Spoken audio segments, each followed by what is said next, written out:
Hello दोस्तों, नमस्ते नमस्कार। मैं आपका दोस्त रामू डांसर। आप देख रहे हैं हमारा यूट्यूब चैनल रामू राय काशीपुर। दोस्तों, स्वागत है मेरे यूट्यूब चैनल पर। दोस्तों, आज के इस वीडियो में मैं बात करूंगा 7 तारीख 10वां महीना सन 2022 का प्रोग्राम, हमारे मान्यवर विनोद डांसर जी की नौटंकी का प्रोग्राम किस जगह पर है और कहाँ है।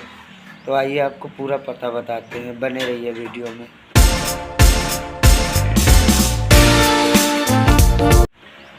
आज का प्रोग्राम हम लोगों का हमारे मान्यवर विनोद डांसर जी की नौटंकी का प्रोग्राम बाबूगंज, लक्ष्मणपुर ब्लॉक, बाबूगंज के बगल खटवारा ग्राम सभा, प्रतापगढ़, डेरवा बाबूगंज के बगल खटवारा ग्राम सभा, जहाँ पर हमारा प्रोग्राम होगा। तो दोस्तों, हम उम्मीद करते हैं आपको वीडियो ज़रूर पसंद आई होगी। अगर वीडियो पसंद आई हो तो लाइक करना, चैनल पर नए हैं तो चैनल को सब्सक्राइब करना।